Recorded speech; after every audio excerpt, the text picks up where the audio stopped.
السلام عليكم ورحمة الله وبركاته. حبايبي عاملين ايه؟ يا رب تكونوا بخير. معاكم مس داليا واهلا بيكم في فيديو جديد.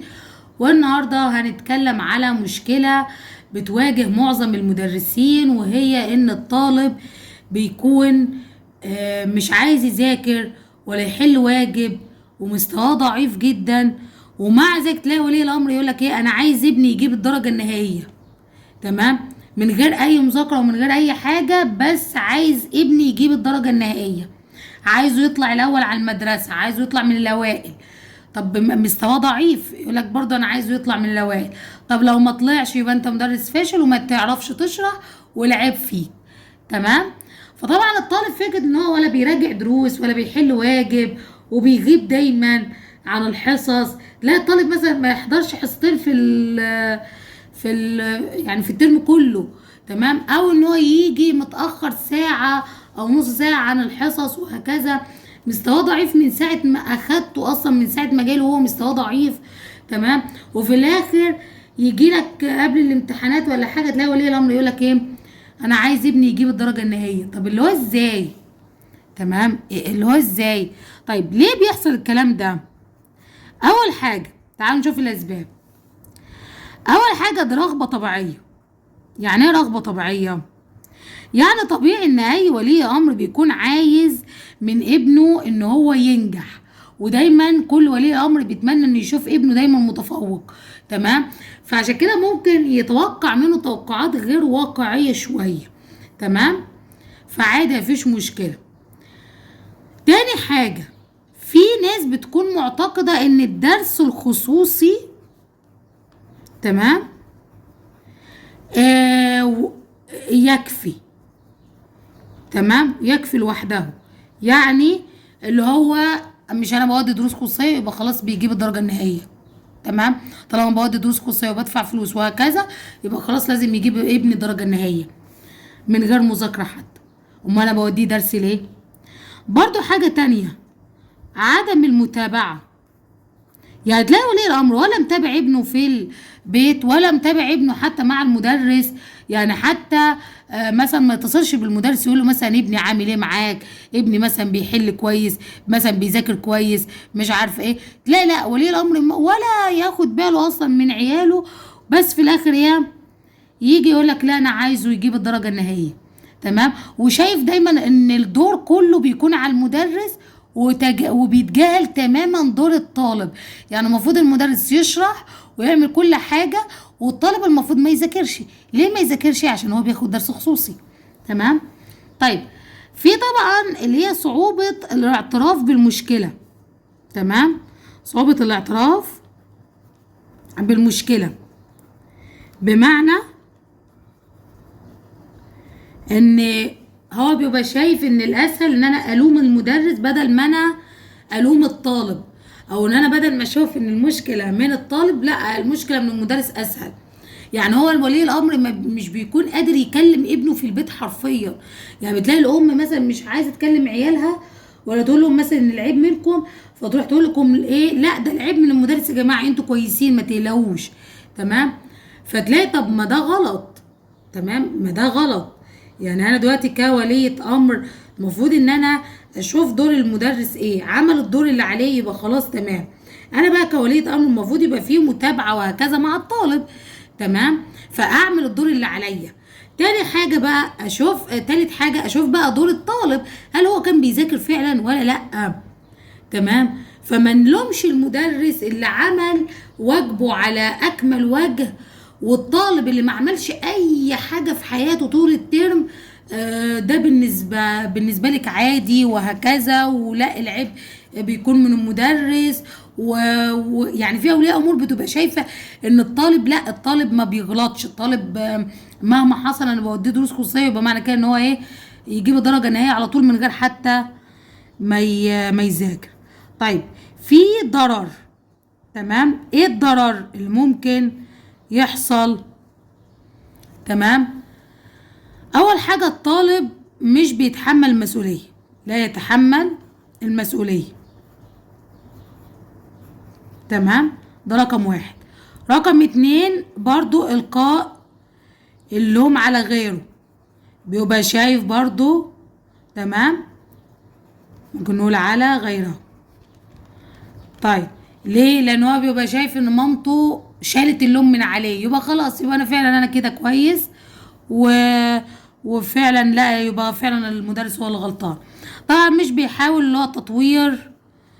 هو تطوير نفسه وهكذا، يعني مش بيحاول ان هو يكون شاطر، فهيفضل طول عمره اللي هو فاشل ومش بيذاكر. تمام، ومستواه يفضل ضعيف العمر كله.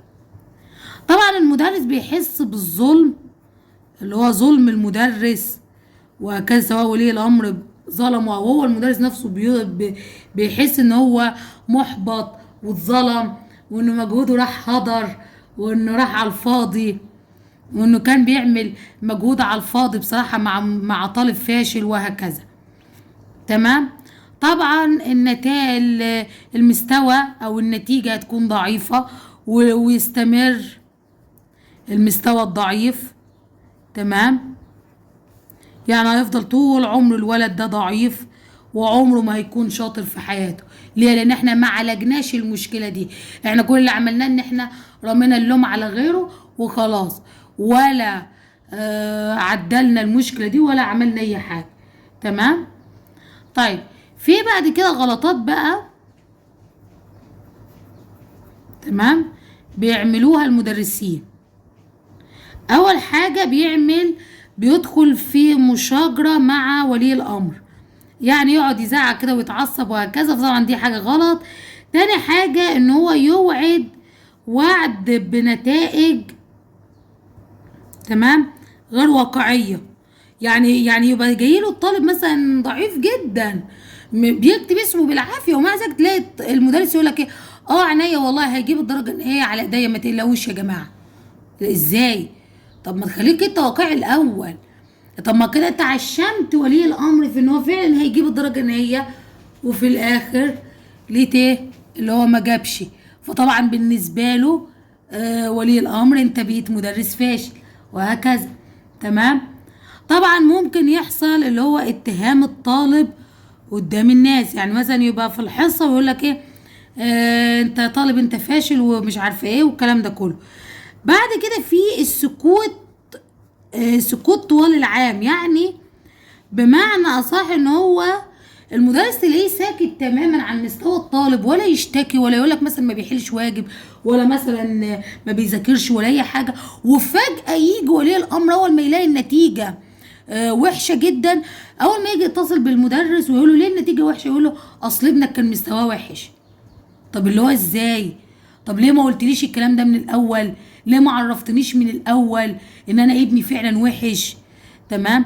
طب ما غلط، المفروض ان انا بعرف ولي الامر من الاول، ان انا كل 3-4 حصص بتصل بولي الامر بتابع معاه مستوى الطالب. طبعا هو العيب برضو من ولي الامر ان هو سكت على، يعني سكت على ان هو اصلا ما يتابعش.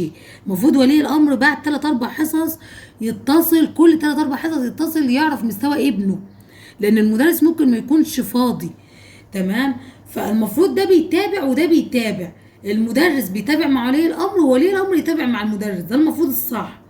لو حصل بقى ده ما تابعش وده ما تابعش، يبقى خلاص، يبقى الطالب فعلا هيكون مستواه ضعيف باستمرار، ومش هيذاكر ومش هيحاول ان هو يذاكر. تمام، لان هو مش هيفش ان حد بيشتكي منه، فخلاص يبقى انا تمام وزي الفل. وبعد كده نكتشف بقى في الاخر ان ايه ده مستواه وحش. طب ازاي؟ طب انا ما اعرفش ازاي، طب انا كنت قاعد ازاي في طول السنه وهكذا. طيب ايه الحل؟ تمام، المدرس يتصرف ازاي في المواضيع اللي زي دي لما ولي الامر يطلب منك الطلب ده؟ اول حاجه اعرف مستوى الطالب. تمام، اعرف مستواه من خلال الاختبارات، من خلال الواجبات، من خلال مستواه مثلا وهو معاك في الحصه وهكذا. تمام، اخبر ولي الامر بيه.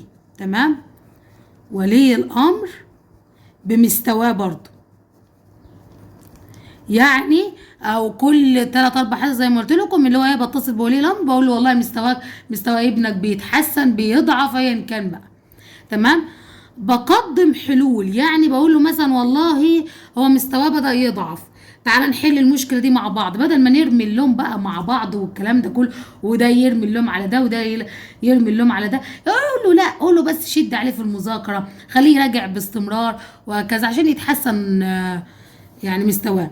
رابع حاجه، لازم التوقعات تكون واقعيه، ودي اهم حاجه. يعني لما يجي لي ولي الامر يقول لي ايه، عايز ابني يجيب درجه نهائيه بس هو ضعيف جدا ولا بيذاكر ولا بيفتح كتاب، فاقول له طب ازاي هيجيب الدرجه النهائيه؟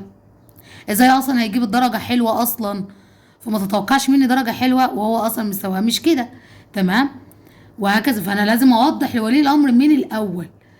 طيب، واعرف ولي الامر ان النجاح مسؤوليه مشتركه، وبتكون مشتركه ما بين 3 اللي هو المدرس والطالب وولي الامر، ان كل واحد ليه دور لازم يأديه وهكذا. المدرس مثلا يشرح، الطالب يذاكر، ولي الامر يتابع وهكذا، يتابع مع الطالب والكلام ده كله.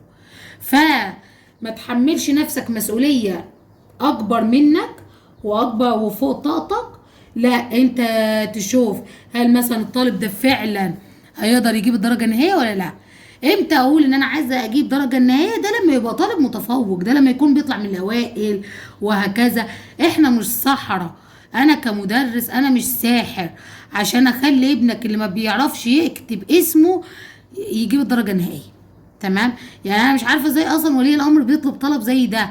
يعني انا حرفيا انا نفسي بيطلب مني كان الطلب ده عادي جدا يعني. تمام، وتلاقي ولية الامر بتتكلم بثقه جامده قوي، اللي هو لا انا عايزه ابني يجيب الدرجه النهائيه.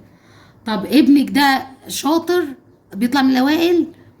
تمام، لا والله هو حتى مش حافظ الحروف كويس، مش حافظ الحروف، ممكن يبقى 6 ابتدائي مثلا ولا حاجه، يعني ممكن يبقى حاجه كبيره ومع ذلك تقول لك مثلا ايه انا عايزاه يجيب الدرجه النهائيه وهو مش حافظ الحروف اصلا، يعني مش عارفه ازاي. تمام، فالمفروض ان انا لا بوضح لولية الامر من اول يوم ان مثلا لا، ده مستواه ما ينفعش الكلام ده، مستواه ضعيف جدا، والله هجربه حصه، لو لقيته مستواه فعلا ضعيف خالص امشيه وهكذا.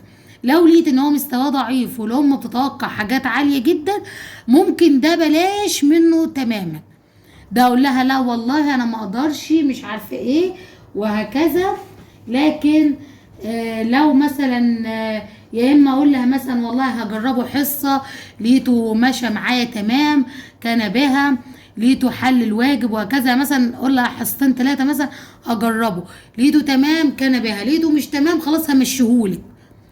يبقى كده انت تتفق معاه من الاول ان انا ممكن امشيه في اي لحظه، وان اول ما مستواه مش هيتحسن همشيهولك.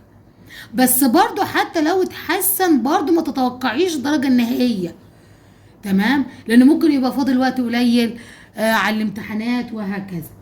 تمام، فخلي دايما كلامكم واقعي، وانت كمدرس المفروض بتكون كلامك طبعا واقعي جدا، مش ان انت اي حد يقول لك اي حاجه قول له تمام هعملها لك حاضر. لا ما ينفعش، انت بتبقى المدرس بيبقى فاهم في المستوى وهكذا. تمام، فدي طبعا مشكله كبيره جدا وبتواجه معظم المدرسين واولياء الامور، للاسف مش بتكون متعاونه في الحته دي. تمام، وبكده يكون انتهى الفيديو بتاعنا النهارده. ما تنسوش لو عجبكم الفيديو تشتركوا في القناه وانتظروا الفيديوهات تانية كتير، ولو حد عنده اي سؤال تقدروا تكتبوا لي تحت في التعليقات وانا هرد عليكم ان شاء الله. والسلام عليكم ورحمه الله وبركاته.